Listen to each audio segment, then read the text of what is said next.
Hey guys, it's Kayla again. Today I'm going to show you a tutorial on how to do a bloody scratch. This is going to be my first tutorial for this type of thing, but I've done it before just for kind of fun. So it's actually really easy. I'm going to show you everything that I'm using along the way, and I'll also link everything down below. If you haven't already, go ahead and hit that subscribe button. Give it a big thumbs up if you like it. Any questions, put them in the comments and I'll do my best to answer them. See, I already done my makeup because I am going to do it on my face that we can see it. I already personally, depending on what you're doing it for, if you're going to do a zombie, you probably don't want to do your makeup before it, but just for video's sake, I went ahead that I used. It's again from Spirit Halloween, and I don't remember how much it is. I've had it for probably over a year, and there is an expiration date on it. Mine's 5/29/2015. It's now almost 2017, and it still works the same as you're going to, but I know Walmart actually has a pint of this actually a lot cheaper. And I know it's online, so if you wanted to buy it from there, oh, this was $16.99 for a pint. So if you wanted to do it from Walmart, I think it was like $10, so you're saving like $7. But I've never used the Walmart one. This is the only kind I've ever used. I haven't run out of it yet. So if I do, I could do a review on it, but I haven't yet. So there's that. I also use a shot glass to pour the latex in because otherwise it dries, and it's the easiest to get it out of here, and it's a broken shot glass anyway. It's supposed to light up and it doesn't. So we're going to pour it into that because it peels out super easy when you're done, because you're always going to have latex in whatever you're using it in anyway. So I'm going to go ahead and pour it into that. And you don't really need that much. I poured a lot more than what we're going to need, but oh well, you can always pour it back. So these makeup applicators, they're $1 for 28, so it's a pretty good deal. It's from Dollar General, so I just used them to see if it would work. Do not use brushes. I made that mistake and it completely tore my brush up. It sticks and it does not come out. It is ridiculous. So this is the only way I know how to use it. It does kind of make the sponges a little bit gross, but they're $1 for 28, so you just have to cut off the edges where the latex gets. I don't really have, like, it gets like this and it's like rubbery. So you can just cut that part off and use the rest of the sponge. That's usually what I do. But I already cut a piece off and I'm going to use this one just because I don't want to use a whole new sponge. And all you're going to do is, wherever you're going to do the cut, you just dip the sponge into the latex. Try not to get too much because it's just going to drip. And you're just going to drip it or pat it down right where you want it to go without putting anything else on it for now. And then I also use regular cotton balls. I think they were $1 too, but I could be wrong. It's just normal cotton balls. I don't know how many are in here, but I'm sure it's a lot. 100. So for the cotton balls, well, with these at least, I haven't tried it with any other ones, you can pull it out and unravel them. And that's what I do because you only need super thin pieces. And I know some people use tissue, but I prefer this. I think the tissue sticks too much and I almost ripped my eyebrows off, so we're not going to do that. So you're just going to take a little piece, probably about this big, depending on how big your cut is, and you just kind of want to, and it's still going to be sticky in case you can't see it anymore, you're just going to kind of want to stick it to it wherever it's still sticky, and then rip off the rest, just like that. And like if there's extra at the top, just rip it off.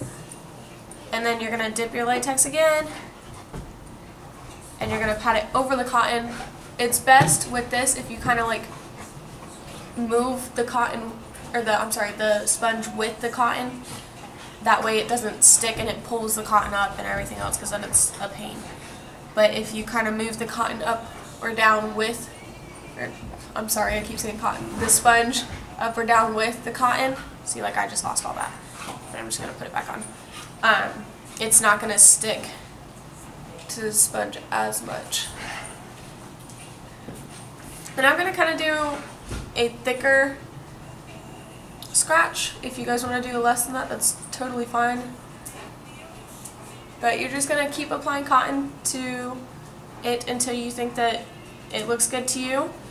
And you're just going to keep applying the latex on top of it until you're liking, really. It's not really any specific thing. It's whenever you feel like you have enough. I wouldn't overdo it though, because then it's going to kind of look fake. And it's going to stick out, if you know what I mean. Like it's going to protrude the skin. So I'm just going to keep doing this. what mine looks like after I'm done doing the cotton and the latex. Now I just have to let it dry. Once it's done drying, I will continue. But I can go ahead and show you guys the rest of the products that we're going to use, that way you know, even though I'm going to link them all in the comments. I also have this vampire blood. It's also from Spirit Halloween. Halloween. And this was $4.98. I have seen it, I think, for the same price at Walmart for the same size. It says not to use it in your mouth or near the eyes. I do it all the time. With the latex, they do say not to do that, and you can tell you're not supposed to, because when it gets too close to your eye, it is going to burn a little bit. I still do it. It only burns for like a second, and then it's fine. So if you want to and take that risk, that's up to you. But I didn't tell you to do it. But it's just regular blood. It's just goopy and ew and gross. Then I also have a little tube of it, and it was a little bit easier to kind of put into these because I cut this open. I also use this Revlon Age Defying Foundation to kind of make it look like my skin color. This is in the color of soft beige. Beige? That word? Just make sure you're getting a foundation that's really close to your skin, or even use your regular foundation that you use daily. If you're a guy, you're still going to need this. Borrow some of your girlfriends. Because otherwise you're going to have this white thing sticking out and it's not going to make any sense. I also use my Mehron color palette. It's a face paint palette. I bought this off of Amazon. It was, I think, $15 to $20. I have used it a little bit. It's a little bit gross. I'm sorry. But for this, I'm just going to use the black and the red. And if you want to do bruising, you're going to want to use these two colors down here and a little bit of blue. But that's that. And then I think that's it. All the brushes that I'm using, I've had forever. I haven't gotten new brushes in God knows how long. This one came with the palette, so this is what I usually use for my face paints. And then all of the ones that I use for blood are going to be, these are just some super cheap ones that I got off of that Wish app that everybody uses. And like, they're like $5 for 20, so they're kind of perfect. They're just super tiny, super easy to use. For the foundation, I do use my regular foundation brush. It is from a small business, so I think it's Lucy Minerals, and they're based here, I believe. Could be wrong. And I think that's all the brushes I use.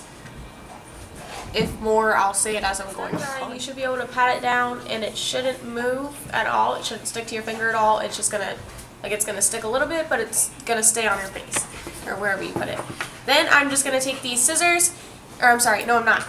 Then I'm gonna take the foundation. I'm gonna go ahead and pat it on there, and I'm gonna make it look like it's my skin.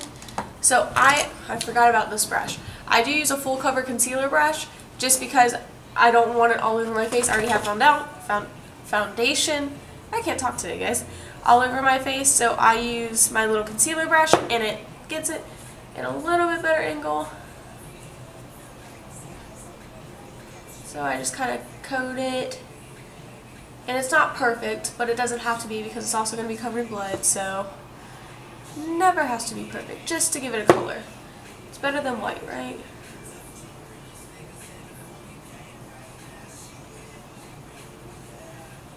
And whatever is on your skin that doesn't have cotton on it for latex wise, it is going to be a little bit shiny. I haven't figured out how to fix that yet, but again, there's going to be blood all over it, and you're not going to see that. And most of the time, if you're doing this, it's going to be nighttime, unless you, I don't know what else you'd be using it for. I just do it around the house and scare people. So it all depends on what you're doing it for, I guess. But then I'm going to go ahead and take these scissors, and I'm just going to kind of cut it through the middle. It has the little things, they're just cosmetic scissors. I don't know where they got them from. I just kind of stole them from my boyfriend. So I just kind of start from the top or bottom, wherever you feel is thickest, because it's easier to get a hole started. And if I have cut myself before, so definitely be careful. And you'll feel it pinch, obviously. So once you know you have a hole, you just kind of stick one in the scissors, kind of like you're cutting wrapping paper. After you cut it, it should look like this, where you could kind of spread it, and you shouldn't spread it too much because it can break and it will rip off. So don't try and move it too much. You just want to cut it so that you can fit the blood, it kind of holds the blood more. That's why I do it. You don't have to cut it necessarily. It's not really something that's needed. I just found that it holds the blood a little bit more when you actually put it in there. So I do it. Then you're going to go ahead, and you're also going to need a cup of water for the face paint if you get water-based, if you're using that. If you have a regular that doesn't need water, then that's fine. That's all I'm using the water for. So I take the black, and I'm going to go ahead and line the inside of the cut to kind of give it a little bit more depth. And if it gets on the outside, it's totally fine.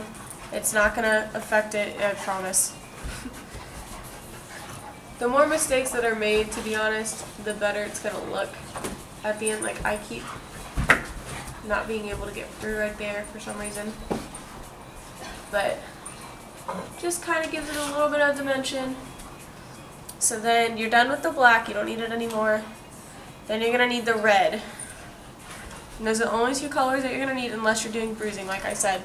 And you're just, with this, I kind of go up with it and bring it down and kind of do right at the edge. And you are going to get a little bit of black on it. It's totally fine. It's totally normal. I promise. And then I go down a little bit. And it kind of just, it helps it look a little bit better, I think. And then the red doesn't have to be perfect. I'm just kind of covering it so it doesn't look crazy. Like,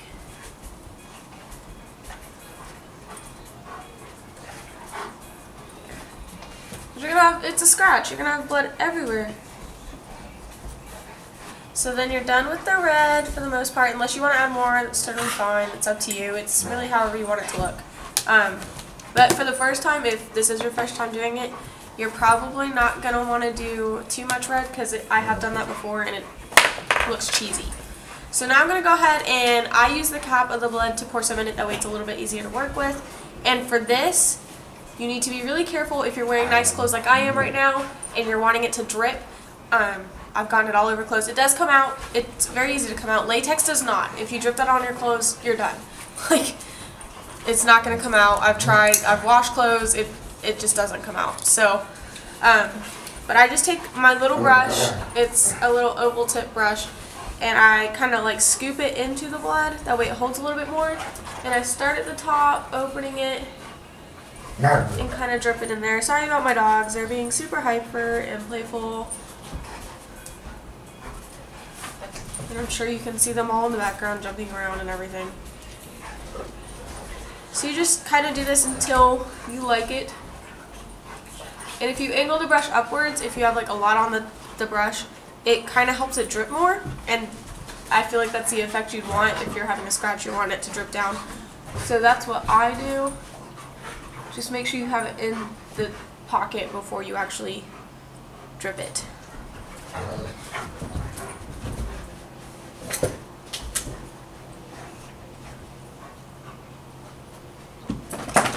And it doesn't look like anything much yet, but I'm not done. This is just the beginning part of the blood.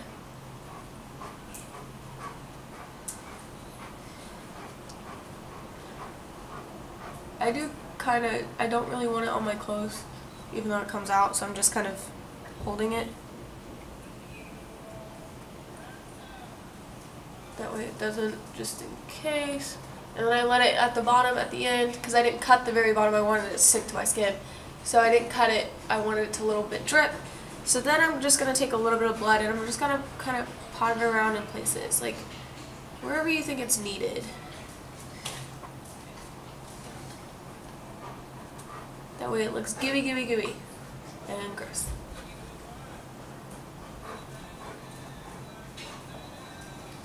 And it doesn't have to be perfect, because again, it's a scratch. So it's whatever you like, whatever you want. And I have actually scared a few people, and then there's others that I think is totally awesome. I have done my full face before, and I am going to do more tutorials like this, and sometimes it is going to be a first time trying things for me. Okay, so this is what the finished product is going to look like. I have a little bit of blood rolling down, which is good. And it does look like it's kind of protruding from my skin, so that's kind of what I wanted. And you can always open it up and add more blood. And that's pretty much it for this video, guys.